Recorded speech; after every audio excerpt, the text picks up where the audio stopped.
नमस्कार, मैं रविश कुमार। क्या यूपी सरकार भी गौतम अडानी का टेंडर रद्द कर भारत पर हमला कर रही है? इस देश में भ्रष्टाचार के पक्ष में जिस तरह की दलीलें दी जा रही हैं, उसे भारत पर हमले से जोड़ा जा रहा है। मेरी माने तो आप कुर्सी की पेटी अब खोल ही दीजिए, ताकि आप हंसते हंसते ठीक से जमीन पर गिर जाएं, लोटपोट हो जाएं। कुर्सी की पेटी बांध कर रखेंगे तो पेट में गैस भर जाएगा।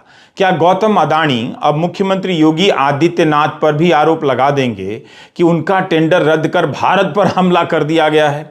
जब से हिंडनबर्ग की रिपोर्ट आई है, आईटी सेल और तमाम लोग इस अभियान में जुट गए हैं कि भारत पर हमला हुआ है, और बहुत से लोग इस पर यकीन भी कर रहे हैं। उन्हें डर लगता है कि भ्रष्टाचार और फ्रॉड के आरोपों की यह खबर जनता के बीच अगर पहुंच गई तो फिर खुद को बचाना मुश्किल हो जाएगा। इसलिए जनता को भरमाना शुरू हो गया है कि भारत पर हमला हो रहा है। एक कंपनी समूह पर फ्रॉड के आरोप लगे हैं, तो भारत पर कैसे हमला हो गया? हमले की इस नौटंकी पर हमला देखना है तो आप रविश कुमार ऑफिशियल यूट्यूब में सब्सक्राइब करें और पूरा वीडियो देखें। यूपी में 4 दिनों के बाद 10 से 12 फरवरी के बीच निवेशकों का ग्लोबल सम्मेलन होने जा रहा है, जिसके विज्ञापन छप भी रहे हैं। इस सम्मेलन से 4 दिन पहले अडानी समूह का टेंडर रद्द कर दिया जाता है। क्या गौतम अडानी इसके बाद भी लखनऊ जाएंगे? अडानी समूह अगर निवेशकों के इस सम्मेलन में ना जाए तो फिर इसकी क्या अहमियत रह जाएगी? अगर गए भी तो वहां भाषण दे पाएंगे कि योगी आदित्यनाथ एक शानदार मुख्यमंत्री हैं? अगर हमारी कंपनी 6,000 का मीटर 9 या 10,000 रुपए में देने का टेंडर भरती भी है तो उसे रद्द कर देते हैं, वहां गलती मान लेंगे तो यहां पूछा जाएगा कि हिंडनबर्ग की रिपोर्ट में क्या कमी है, फ्रॉड के आरोपों में क्या कमी है। पिछले साल गौतम अडानी ने उत्तर प्रदेश में ही 70,000 करोड़ के निवेश का वादा किया था, जिससे 30,000 नौकरियां पैदा होने वाली थी। इतने बड़े निवेशक नहीं आएंगे तो इस सम्मेलन का क्या मतलब रह जाएगा? फिर कौन बताएगा कि एक साल में 70,000 करोड़ का निवेश हुआ या नहीं, कितना हुआ और इतनी नौकरियां पैदा भी हुई या नहीं? अडानी ने पिछले ही साल राजस्थान में 65,000 करोड़ के निवेश की बात कही, जिससे 40,000 नौकरियां पैदा होनी थी। कम निवेश में ज्यादा नौकरियां राजस्थान में और ज्यादा निवेश में कम नौकरियां उत्तर प्रदेश में। राजस्थान में कांग्रेस की सरकार है। अब जब अडानी समूह का नेटवर्क घट गया है, तब इस तरह के निवेश के वादों का क्या होने वाला है? अगर हिंडनबर्ग की रिपोर्ट भारत के खिलाफ हमला है तो अडानी का 5,400 करोड़ रुपए का टेंडर रद्द हो जाना, वह भी यूपी में, यह किसके खिलाफ हमला है? दरअसल ये हमले का प्रोपेगेंडा भी अपने आप में घपला है। हम भ्रष्टाचार के हर मामले का बचाव इसी तरह से करने लगे हैं, चुप रहने लगे हैं, क्योंकि भारत पर हमला हो रहा है। रोना भी आता है और हंसी भी आती है कि धर्म की राजनीति ने आप लोगों के सोचने समझने की क्षमता समाप्त कर दी है। अजीब स्थिति है। यूपी का विद्युत उपभोक्ता परिषद टेंडर रद्द किए जाने पर मुख्यमंत्री योगी आदित्यनाथ का आभार व्यक्त कर रहा है। मध्यांचल विद्युत वितरण निगम ने अडानी पावर ट्रांसमिशन का 5,400 करोड़ रुपए का टेंडर रद्द कर दिया है। यह टेंडर स्मार्ट प्रीपेड बिजली मीटर लगाने के लिए था। उपभोक्ता परिषद इस बात को लेकर विरोध कर रहा था कि टेंडर की दर 65% तक अधिक है। यही नहीं, अडानी ने यूपी के पूर्वांचल और दक्षिणांचल वितरण निगम में भी टेंडर भरे हैं। अमर उजाला लिखता है कि वहां भी टेंडर पर खतरा है। यूपी में 2.5 करोड़ स्मार्ट मीटर लगाने के लिए 25,000 करोड़ रुपए का टेंडर निकला है। एक मीटर की लागत करीब 6,000 रुपए बताई जाती है, मगर टेंडर के मुताबिक हर मीटर की कीमत 9 से 10,000 हो सकती है। बिजनेस स्टैंडर्ड ने लिखा है कि अडानी ने 1 मीटर के लिए 10,000 की कीमत लगाई, जो सबसे कम थी। टेंडर क्यों रद्द हुआ, इसका कारण नहीं दिया गया है। खबरों में लिखा है कि यूपी पावर कॉर्पोरेशन ने ऊर्जा मंत्रालय से सलाह मांगी, लेकिन ऊर्जा मंत्रालय ने पावर कॉर्पोरेशन पर ही फैसला छोड़ दिया। इस रिलीज में यह भी लिखा है कि उपभोक्ता परिषद केवल अडानी समूह के खिलाफ लड़ाई नहीं लड़ रहा, बल्कि जीएमआर और इंटेली स्मार्ट कंपनियों के खिलाफ भी लड़ रहा है। यही नहीं, उपभोक्ता परिषद इस मामले में प्रधानमंत्री से सीबीआई से जांच कराने की मांग कर रहा है ना कमाल? योगी जी ने अडानी का टेंडर रद्द किया है और अडानी के इस टेंडर के खिलाफ मोदी जी से सीबीआई जांच की मांग हो रही है। उधर विपक्ष से लेकर तमाम जानकार कह रहे हैं कि अडानी के खिलाफ जो आरोप लगे हैं उसकी जांच होनी चाहिए, मगर सरकार जांच के लिए तैयार नहीं है। काफी सालों से मैं बोल रहा हूं सरकार के बारे में कि हम दो हमारे दो। सरकार नहीं चाहती और सरकार डरी हुई है कि पार्लियामेंट में अदानी जी के बारे में डिस्कशन हो जाए, मगर सरकार को डिस्कशन अलाउ करना चाहिए। आप देखना, पूरी कोशिश होगी, और ये सरकार नहीं, मोदी जी पूरी कोशिश करेंगे कि पार्लियामेंट में अदानी जी का डिस्कशन ना हो जाए। उसका कारण है, कारण आप जानते हैं, तो पूरी कोशिश होगी कि अदानी जी पे डिस्कशन ना हो। मैं अब 2-3 साल से ये मुद्दा उठा रहा हूं और मैं चाहता हूं कि इस पे डिस्कशन हो और दूध का दूध, पानी का पानी हो जाए। जो लाखों करोड़ रुपए का भ्रष्टाचार हुआ है, जो हिंदुस्तान का इंफ्रास्ट्रक्चर कैप्चर किया गया है, उसके बारे में डिस्कशन हो, और अदानी जी के पीछे कौन सी शक्ति है वो भी देश को पता लग जाए। मीडिया रिपोर्ट के अनुसार अक्टूबर 2022 में अदानी पावर ट्रांसमिशन को मुंबई में स्मार्ट मीटर लगाने के लिए 1000 करोड़ का ठेका मिला है। यह उदाहरण इसलिए दे रहा हूं कि यूपी में टेंडर रद्द होने के बाद अदानी को हर राज्यों में मिले इस तरह के टेंडरों पर सवाल उठने लग सकते हैं। 2 दिन पहले वित्त मंत्री निर्मला सीतारमण टाइम्स नाउ से बात करते हुए मोदी सरकार की तारीफ कर रही थी कि अदानी को टेंडर से सब मिला है। अंग्रेजी में उनके बयान का भावानुवाद कर दे रहा हूं। हमने कुछ नहीं दिया है। प्रधानमंत्री मोदी के नेतृत्व में कोई भी प्रोजेक्ट टेंडर प्रक्रिया से गुजरता है। यह टेंडर खुला होता है, ग्लोबल होता है, डिजिटल प्लेटफॉर्म पर मौजूद होता है। हर दिन ही आप देख सकते हैं कि कितने लोगों ने टेंडर के लिए अर्जी दी, प्रक्रियाएं क्या हैं, कैसे हो रही हैं और टेंडर कब खुलेगा, हर कोई देख सकता है। हम किसी के साथ पक्षपात नहीं करते हैं। इस पारदर्शी टेंडर का हाल आपने देख लिया। यूपी सरकार ने अदानी के टेंडर को रद्द कर दिया है। 2 दिनों के अंदर ऐसा हो जाएगा, वित्त मंत्री ने भी नहीं सोचा होगा। बताइए, जिस देश में छात्रों को फर्जी मामलों में फंसा दिया जाता है, उस देश में टेंडर पारदर्शी और ईमानदार हो गया, इससे बड़ी खबर क्या हो सकती है।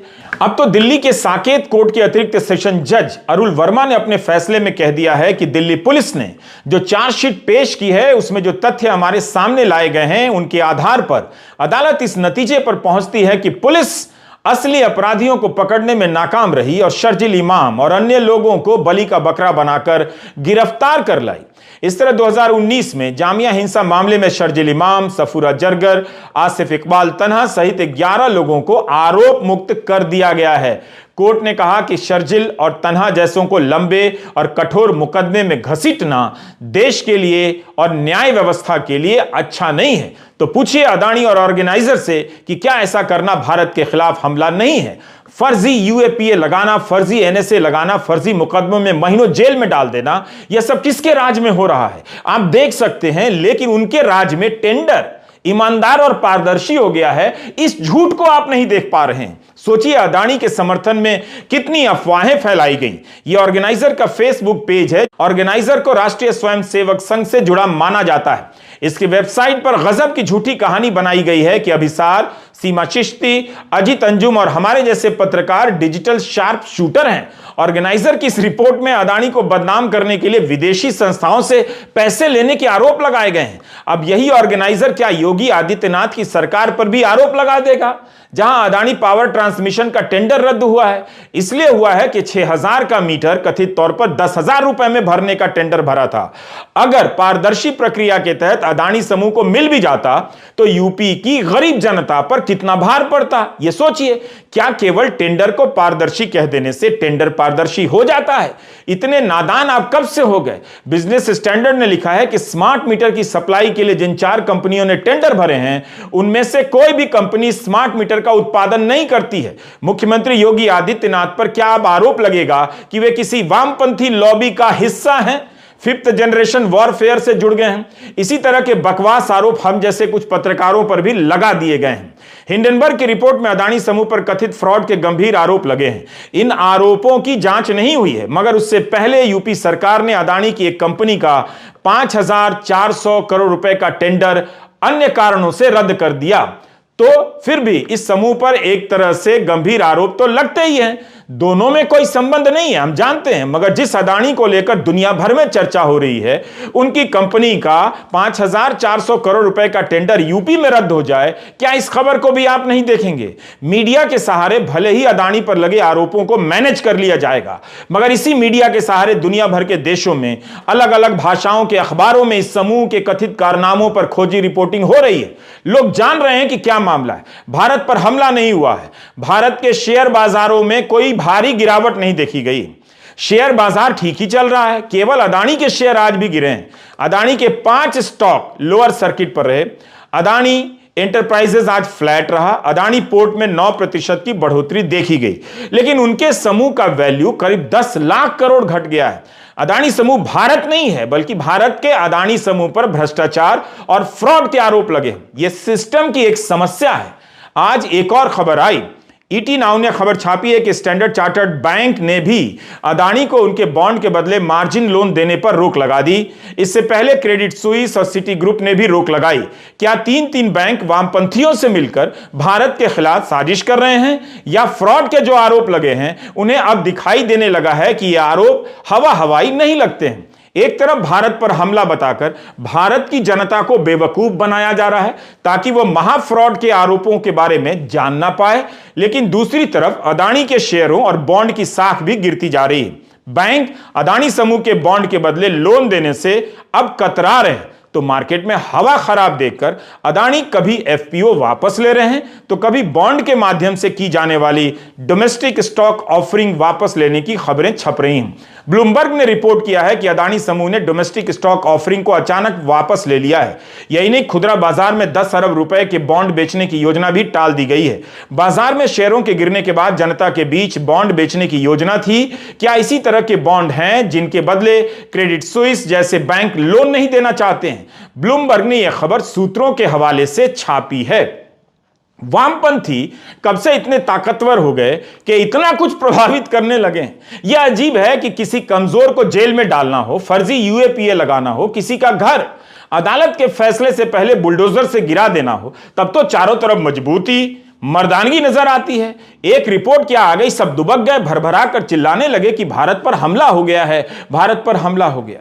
क्या कमाल है, जो सत्ता में है वही पीड़ित की तरह रो रहा है। मुद्दे पर आइए। मुद्दा यह है कि अदानी समूह पर भ्रष्टाचार और फ्रॉड के कथित गंभीर आरोप लगे हैं। अदानी समूह ने उनका खंडन किया है, इसके बाद भी बाजार उनकी बातों पर यकीन नहीं कर रहा। क्या शेयर बाजार भी वामपंथी हो गया है?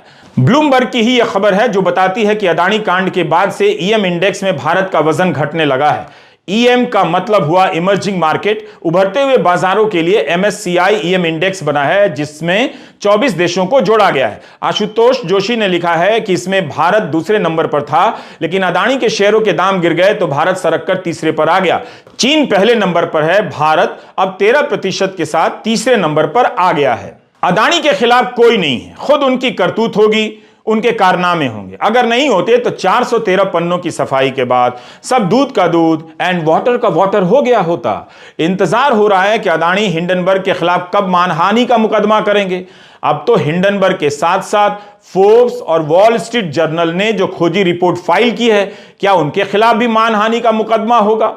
इस रफ्तार से अदानी को एक अदानी मानहानि एंटरप्राइजेस कंपनी बनानी होगी, जिसका काम होगा सारे पत्रकारों पर मानहानि करना। लेकिन जिन लोगों ने इनकी कंपनी में पैसा लगा दिया है या लगाने वाले थे, वे इन बकवासों के चक्कर में नहीं हैं। इस खबर को पढ़िए, ब्लूमबर्ग की है, अमेलिया पोलार्ड, अभिनव राम नारायण की। इसके अनुसार अदानी के बॉन्ड को खरीदने वाले निवेशक अब वकीलों और वित्तीय संस्थानों से सलाह ले रहे हैं कि क्या करें क्या ना करें।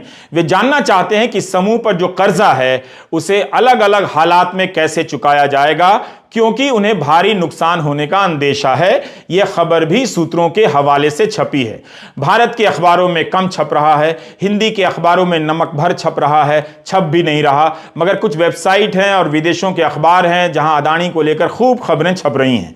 कई संस्थानों के पत्रकार अलग अलग एंगल से खबरें खोज रहे हैं। उन सभी को एक जगह देखने से एक तस्वीर तो बनती है कि क्या बताया जा रहा है और क्या नहीं बताया जा रहा है। ब्लूमबर्ग टीवी ने अपनी रिपोर्ट में कहा है कि अब अदानी को केवल मोदी ही बचा सकते हैं। उनके ही रुख से पता चलेगा कि अदानी का भविष्य क्या होगा। इस बीच आप वॉल स्ट्रीट जर्नल की एक खबर का सार देख लीजिए। वॉल स्ट्रीट वित्तीय मामलों को कवर करने वाला बड़ा अखबार माना जाता है।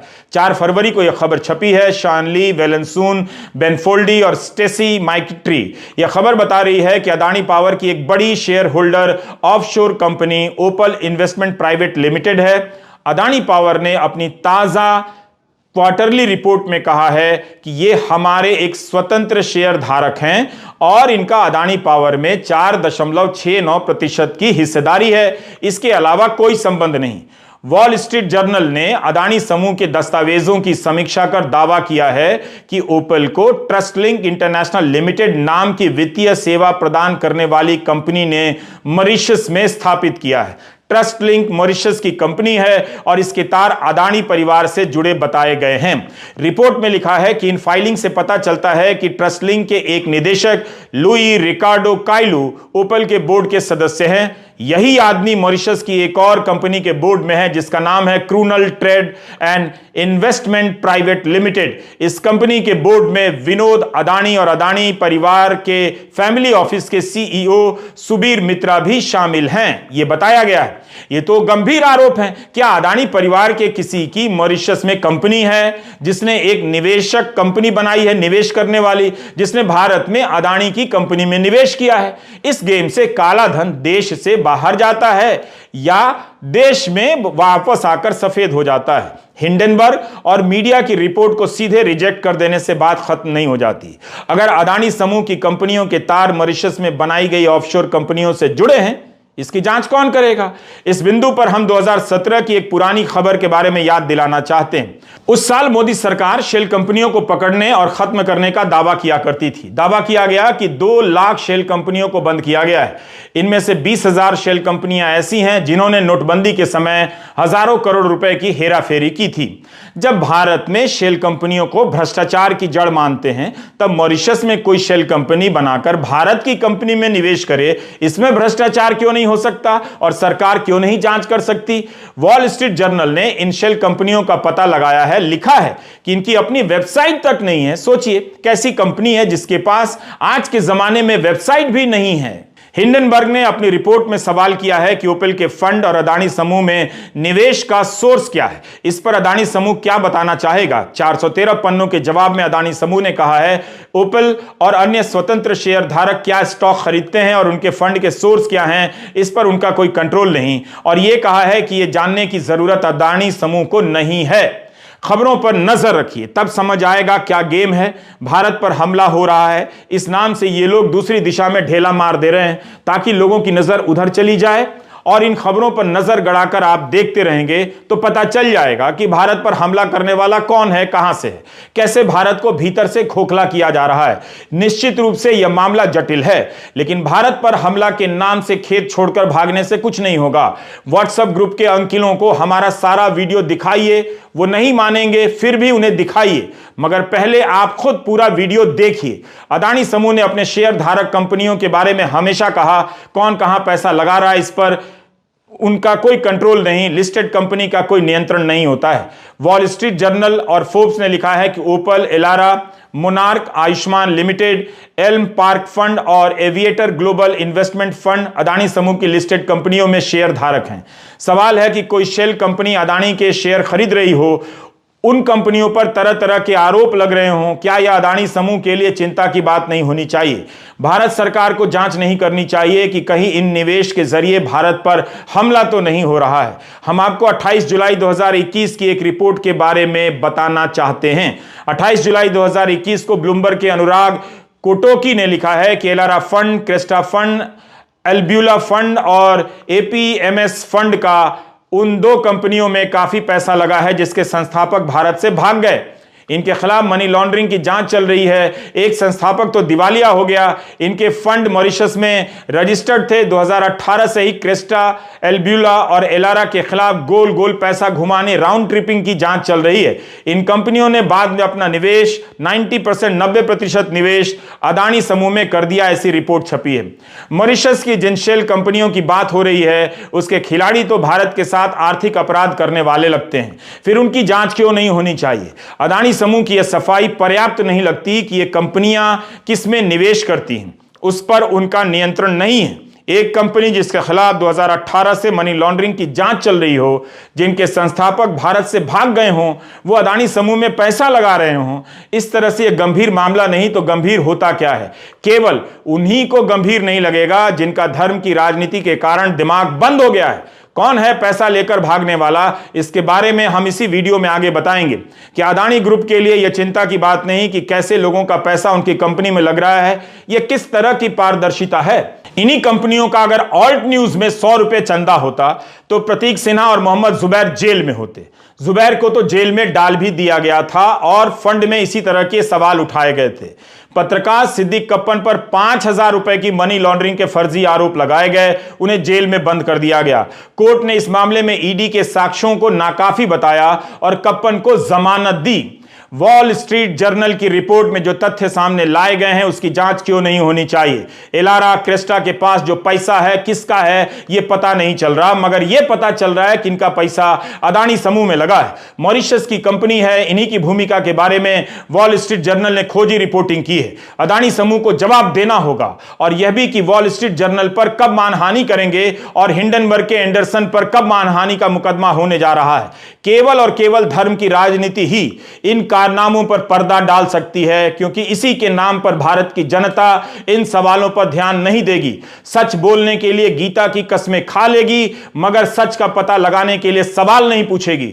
यह अजीब तरह का धर्म संकट है जिसमें धर्म का ही अस्तित्व दांव पर लग गया है। अर्थ जगत के तमाम अधर्मों पर पर्दा डालने के लिए राजनीति में धर्म धर्म का नाम जपा जा रहा है। उम्मीद है आप सारा वीडियो ध्यान से देख रहे होंगे। इकोनॉमिक टाइम्स ने लिखा है कि गौतम अदानी समूह की फ्लैगशिप कंपनी अदानी एंटरप्राइजेस के शेयरों में 5 दिनों के भीतर 50% की गिरावट आ गई है। अब लोगों को लग रहा है कि यह शेयर 1017 रुपए तक जाने के बाद गिरेंगे नहीं बल्कि चढ़ेंगे। न्यूयॉर्क यूनिवर्सिटी के स्टर्न स्कूल ऑफ बिजनेस के प्रोफेसर हैं अश्वथ दामोदरन, वित्तीय मामलों के प्रोफेसर हैं। अपनी विधा में इनकी साख और धाक बहुत बड़ी है। दामोदरन का मानना है कि अदानी एंटरप्राइजेस के शेयरों में निवेश से अभी बचा जाना चाहिए। 50% गिरावट के बाद भी बहुत महंगे शेयर हैं। रेवेन्यू ग्रोथ और ऑपरेटिंग मार्जिन को देखते हुए अदानी एंटरप्राइजेस की सही वैल्यू 945 ही हो सकती है।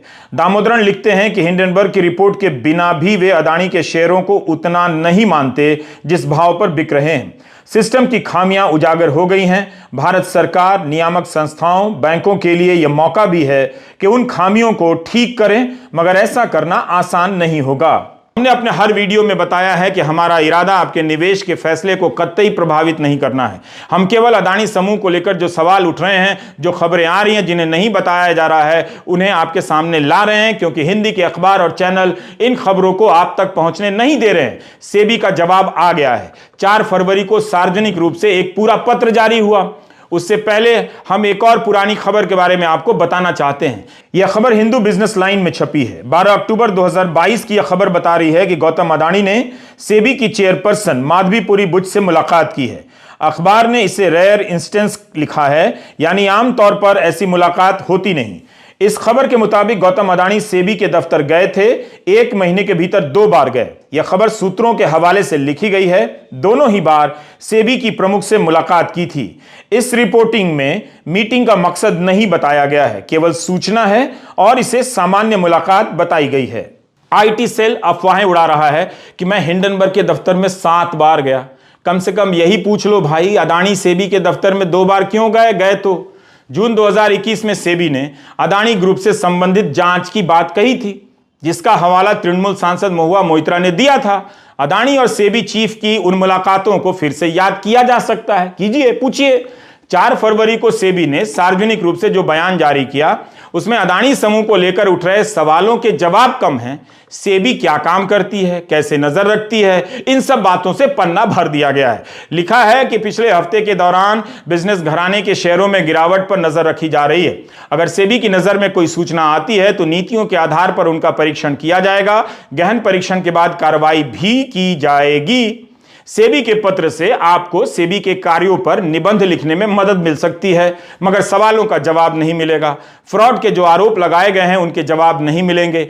अमृतकाल चल रहा है। क्या चल रहा है? अमृतकाल चल रहा है। अमृतकाल में भ्रष्टाचार तो हो ही नहीं सकता, इसलिए भ्रष्टाचार का नाम भी बदल देना चाहिए, अमृत आचार रख देना चाहिए। अमृतकाल में भ्रष्टाचार अमृत आचार हो गया है। लीजिए, खाइए, भारत पर हमला हो गया है, अमृत आचार खाते रहिए। नमस्कार, मैं रविश कुमार।